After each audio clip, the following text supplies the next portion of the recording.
ETV YouTube ఛానల్స్లో మీ వ్యాపార ప్రకటనల కోసం ఈ నంబర్కి కాల్ చేయండి. మౌన పోరాటం మౌన పోరాటం.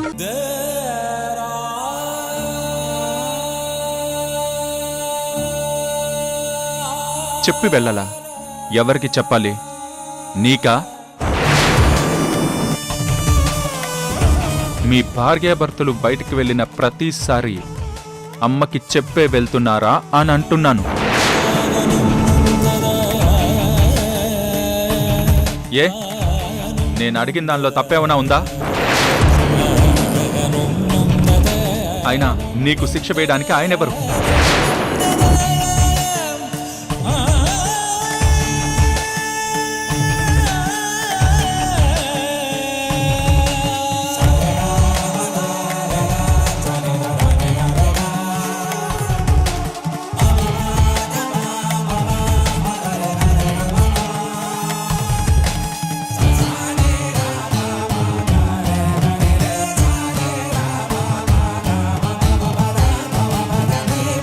ద్వారకా,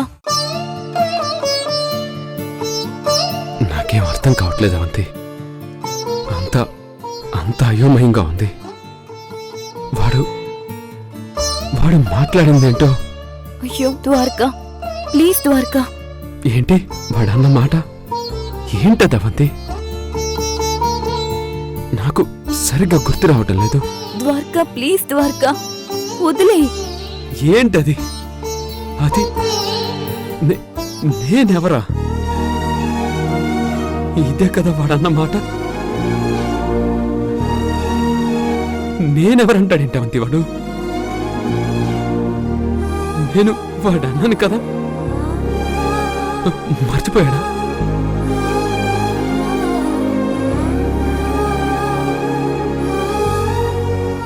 నేనేం చేశాను? వాడు నా తమ్ముడే ఉంది, నా తమ్ముడే.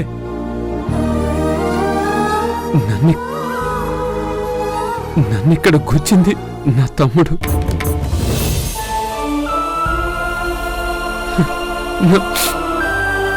నా తమ్ముడు పిచ్చోడు. వాడికేం తెలీదు. ఏదో పిచ్చి పట్టి అలా అనేశాడు. నువ్వేం ఫీల్ అవ్వకవంతి. నేను బాధపడ్ను, అస్సలు బాధపడ్ను.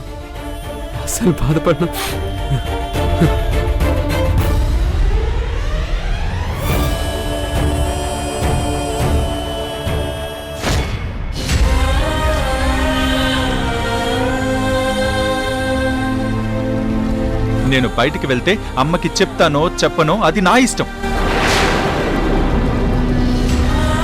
చెప్పకపోయినా అమ్మ నన్ను ఏమీ అనదు. మధ్యలో నీకేంటి బాధ? అవును మరి, నేనేదో ఘోరమైన నేరం చేసినట్టు ఇలా గేట్ దగ్గర ఆపేసి నిలదీస్తే ఇలాంటి మాటలే వస్తాయి.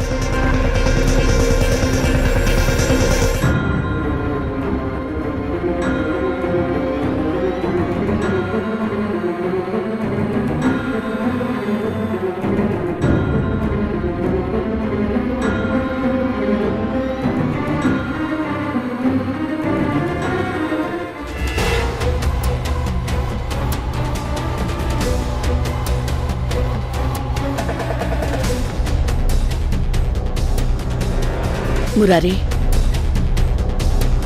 అమ్మా,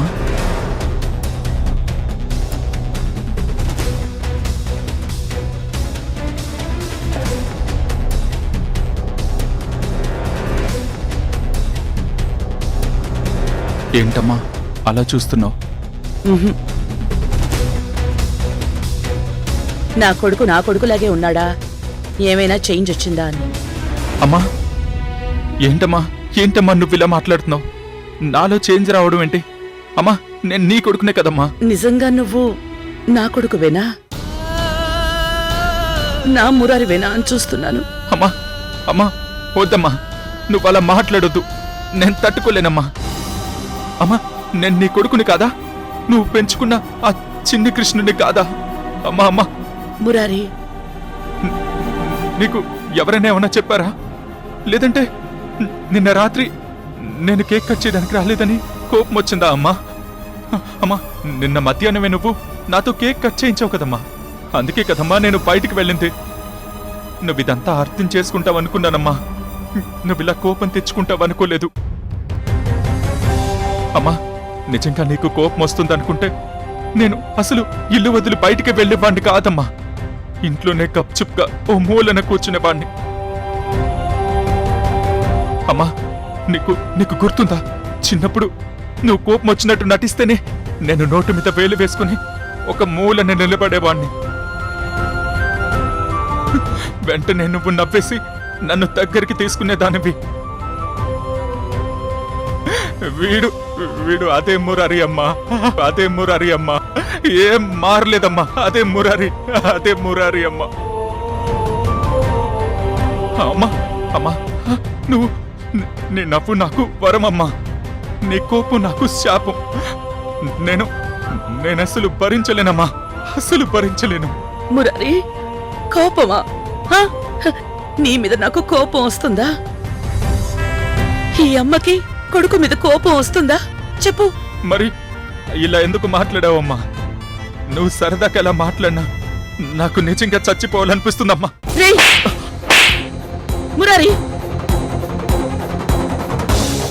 నేను సరదాగా మాట్లాడితేనే నీకు చచ్చిపోవాలనిపిస్తే నువ్వింత సీరియస్ గా మాట్లాడిన మాటలకి నాకేమనిపిస్తుందిరా? నాకు చచ్చిపోవాలనిపించదా? అమ్మా, వద్దమ్మా, నువ్వు ఇలాంటి మాటలు మాట్లాడొద్దు ప్లీజ్ అమ్మా. అమ్మా, నేను చచ్చిపోనమ్మా. ఊరికే అలా అన్నా, ఊరికే మాటలు ఇవన్నీ ఉత్తుత్తి మాటలే. నేనింక మాట్లాడినమ్మా, నేనింక మాట్లాడను. అమ్మనంత ప్రేమించేవాడివి అన్నయ్యనెందుకురా అంత ద్వేషిస్తూ మాట్లాడావు?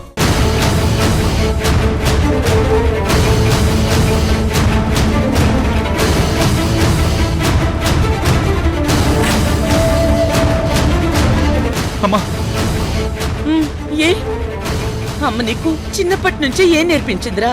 ఏ కథలు చెప్పి పెంచింది? వాటి నుంచి నువ్వే నేర్చుకున్నావు. అమ్మా, రే, అన్నదమ్ములంటే ఒకే కొమ్మలో పూచిన రెండు పువ్వుల్లాంటి వాళ్ళురా.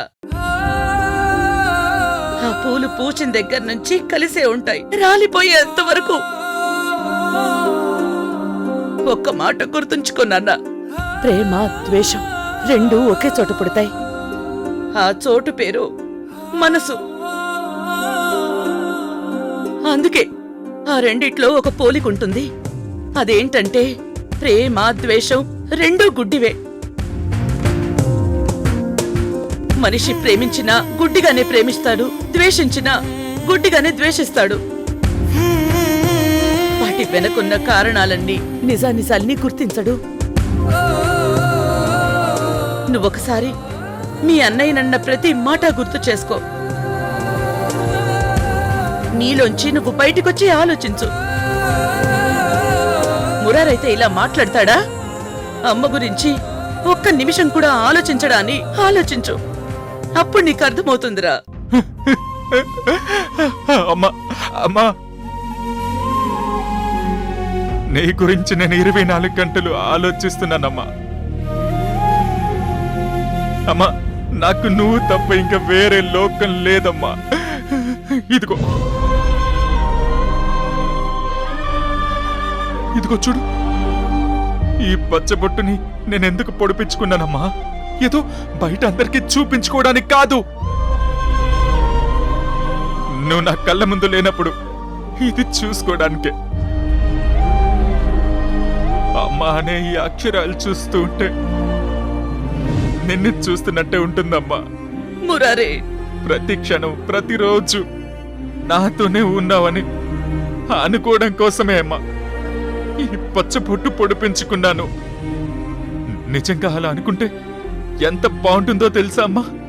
ఎంతో ధైర్యంగా ఉంటుంది. నువ్వు నాతో లేవని నాకు చాలా భయం వేస్తుందమ్మా, చాలా భయం వేస్తుంది. మురారి, కూర్చో. మురారి, మురారి, మురారి, మురారి, చాలా భయం వేస్తుంది. ఇలా కూర్చోరా, కూర్చో. అమ్మా, పడుకున్నా. మురారి, నిన్నొదిలి నేనెక్కడికి వెళ్తాన్రా? కొన్ని సందర్భాల్లో నువ్వు పసిపిల్లడు అయిపోతున్నావు. అవునమ్మా, నువ్వు నా జీవితం మొత్తం నాతోనే ఉండాలి. నువ్వు నాకు కావాలమ్మా. ఎవరి కోసమో నేను నిన్ను వదులుకోలేను. నువ్వు నాకు దూరమైతే నేను భరించలేనమ్మా. మురారి, నేను నీకు దూరం ఎందుకు అవుతానురా? ఏమోనమ్మా, నాకు తెలీదు. కానీ ఎవరో నిన్ను నా దగ్గర నుంచి లాగేసుకుంటున్నట్టు, మనిద్దరిని వేరు చేస్తున్నట్టు అనిపిస్తుంది. రే మురారి, ఏం మాట్లాడుతున్నావురా? మనం వేరవ్వడమేంటి? అసలేం జరిగిందని నీకు ఇలాంటి ఆలోచనలు వస్తున్నాయి? ఎందుకు ఇలా అయిపోతున్నావు? ఏమోనమ్మా, నేను నీకేమీ చెప్పలేకపోతున్నాను. కానీ లోపల లోపల ఏదో తెలియని భయమమ్మా. మురారి, ఇటు చూడు, నన్ను చూడు, నన్ను చూడు. ఎప్పుడైనా ఈ అమ్మ ప్రేమలో మార్పు వచ్చిందా? పోనీ అమ్మలో మార్పు వచ్చిందా? మరి ఎందుకురా నీకు ఈ భయం? తెలియదమ్మా, నాకేమీ తెలియదు. కానీ నిన్ను నేను దూరం చేసుకోలేను, అంతే. నువ్వు లేకపోతే అమ్మో అమ్మో నేనుండలేను. మురారి, నిజం అమ్మా. చిన్నప్పటి నుంచి ఇదిగో ఈ రెండు చేతులు నన్ను ఎత్తుకునేవి, నన్ను ఆడించేవి. నాకు భయం వేస్తే నన్ను చుట్టుకుని నాకు ధైర్యాన్నిచ్చేవి. ఇవి ఇవి మా అమ్మ చేతులు, మా అమ్మ చేతులు. నాకు ఇవి దూరం కాకూడదు, కాకూడదు, కాకూడదు. మురారి, వద్దు నాన్న, మాటి మాటికి అలా మాట్లాడుకో. ఈ అమ్మ నిన్ను వదలదు. ఇది ఆ అమ్మ మాట. నువ్వు ప్రశాంతంగా ఉండు. నువ్వు మాటిచ్చావు కదా, అలాగేనమ్మా. నువ్వు మాటిచ్చావు కదా, ధైర్యంగా ఉంటాను.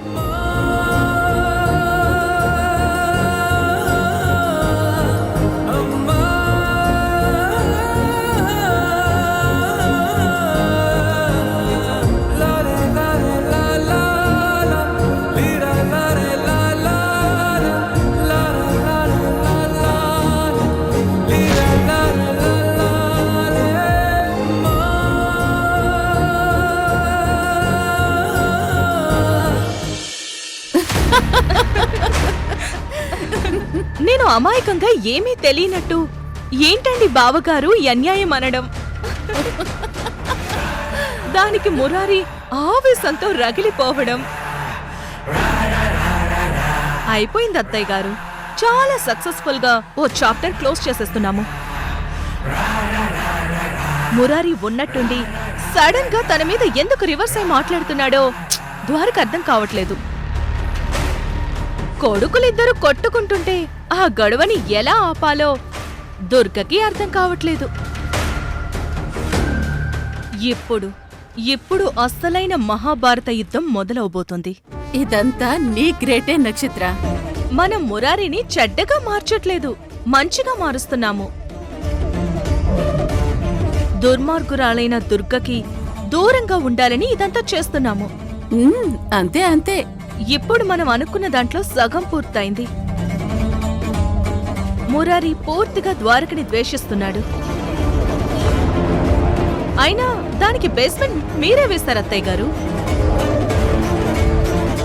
ఆ హాస్పిటల్లో డాక్టర్స్ మాటలు వినడం వల్లే మురారిలో మార్పు మొదలైంది. సువర్ణ, నువ్వు ఊహించిందే నిజమైంది. దుర్గకి టెన్షన్ మొదలైంది. మురారి కోసం టెన్షన్ పడుతోంది. మురారి మాత్రం అమ్మ ఒళ్ళో పడుకుని చంటి పిల్లాళ్ళ నాకు అమ్మ కావాలి అని ఏడుస్తున్నాడు. ఛా, ఈ మురారికి అమ్మంటే ఇంత ప్రేమేంటో నాకర్థం కావట్లేదు. ఇప్పుడు నేను ద్వారక గురించి ఎంత చెడుగా మాట్లాడినా ఊరుకుంటున్నాడు, నమ్ముతున్నాడు. కానీ దుర్గ గురించి చెడుగా ఒక్క అక్షరం మాట్లాడినా నా మీద ఫైట్ చేసేస్తున్నాడు. ఉంటుంది నక్షత్ర. పెంచిన తల్లి కదా, ఎక్కువ ప్రేమే ఉంటుంది. ఎందుకంటే దుర్గ కన్న కొడుకు మిస్ అయిన తర్వాత నా కొడుకు దొరికాడు కదా.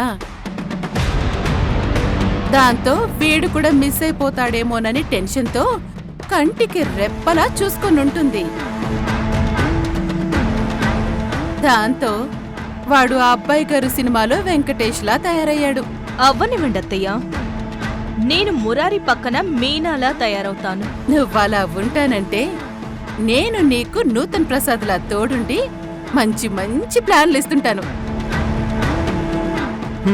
Correct character. ఏయ్, నువ్వు నోర్మి. అత్తయ్య గారు, వీలైనంత త్వరగా నేను ఈ ఇంటి నుంచి మురారిని తీసుకుని వెళ్ళిపోవాలి. దానికి ఏం చేయాలో ఆలోచించండి. వేస్తానమ్మా. ఈసారి రాజశేఖర్తో మాట్లాడి మా ఇంటి తిరిగిపోయే ప్లాన్ చేస్తాను. దెబ్బకి మురారి ఇక్కడి నుంచి బయటపడిపోవాలి.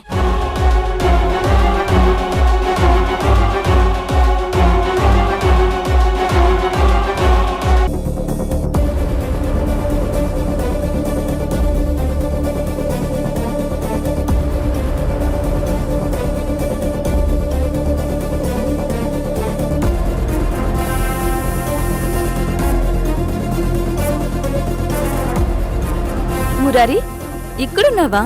నీకోసం నేను ఇల్లంతా వెతుకుతున్నాను. నా కోసం వెతకడం ఎందుకు? ఎందుకేంటి మురారి, మొన్న రాత్రి నుంచి నీకు బర్త్డే విషెస్ చెప్పాలని ఎదురుచూశాను. ఆ రాత్రి నేను లేను, నిన్న నువ్వు లేవు. అందుకే ఈరోజు బిలేటెడ్ బర్త్డే విషెస్ చెప్పి ఈ స్వీట్ తినిపిద్దామని. నాకిప్పుడేం చెప్పొద్దు. అదేంటి మురారి, ఏం చెప్పొద్దు అంటావేంటి? ఎందుకు చెప్పొద్దు? నాకు బిలేటెడ్ విషెస్ అంటే ఇష్టం ఉండదు. ఏంటి, అలిగావా? నిన్న విష్ చేయలేదని కోపం వచ్చిందా? అదేం కాదు, వద్దన్నాను కదా, అంతే, వదిలేసేయండి. ఏంటి, అండినా? వదిన నుండి అండి వచ్చిందేంటి? చాలా దూరం వెళ్ళిందన్నమాట. అయినా నిన్న నువ్వు బయటికెళ్ళిపోయి మా మీద అలుగుతావేంటి? నాకెవ్వరి మీద అలగాల్సిన అవసరం లేదు. మీకు నాతో మాట్లాడాల్సిన పని లేదు. ప్లీజ్ వెళ్ళండి.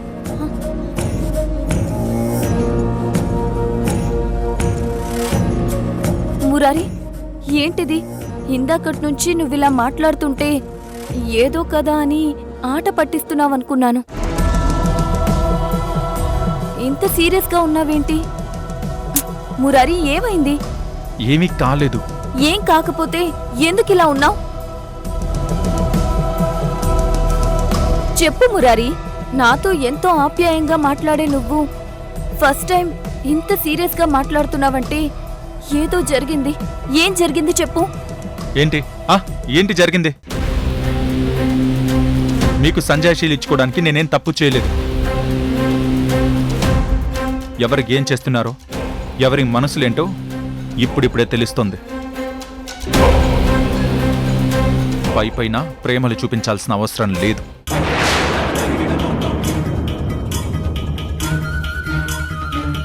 పైపైన ప్రేమలా?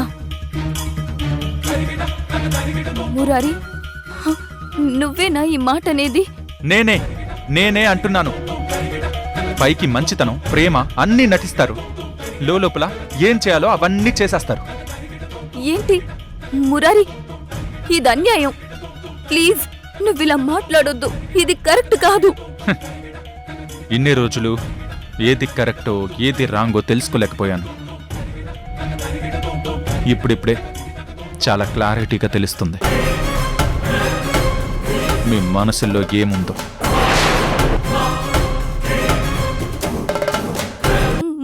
మా మనసుల్లోనా? అంటే మీ అన్నయ్యని, మీ అమ్మని? మా అమ్మని మీతో కలపొద్దు. మా అమ్మ దేవత.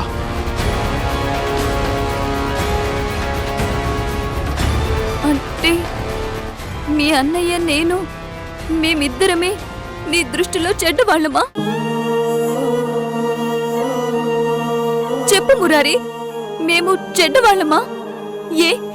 మేమేం చేశాం? నీకు చెడు చేసేంత దుర్మార్గపు పని మేమేం చేశాం? ఏ రోజైనా నీతో హార్ష్గా బిహేవ్ చేశామా? ఒక్క మాటన్నా మాట్లాడామా? నా సంగతి పక్కన పెట్టు. మీ అన్నయ్య తనేం చేశాడని ఇలాంటి మాటలు మాట్లాడుతున్నావు? ప్రతిరోజు ప్రతి క్షణం తమ్ముడు తమ్ముడు అని నీ గురించే మాట్లాడుతూ నీ గురించే ఆలోచించే మీ అన్నయ్య నీ పట్ల ఏం తప్పు చేశాడో చెప్పు. మీరు ఏం చేసినా మా అమ్మని నాకు దూరం చెయ్యలేరు. అమ్మా, నా అమ్మ, గుర్తుంచుకోండి.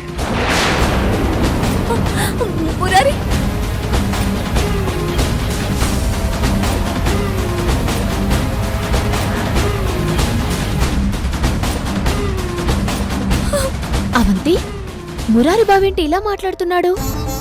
మయూరి, ఇక్కడ చూసిందంతా ఇక్కడే మర్చిపో.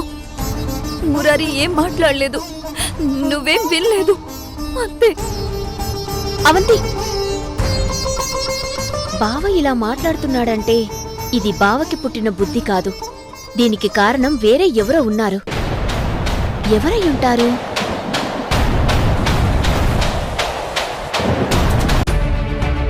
అబ్బా!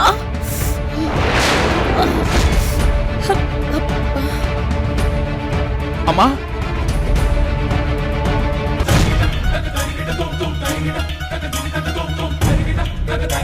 అమ్మా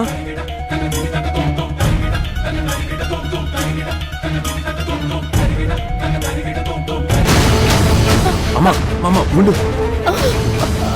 ఏం కాదమ్మా.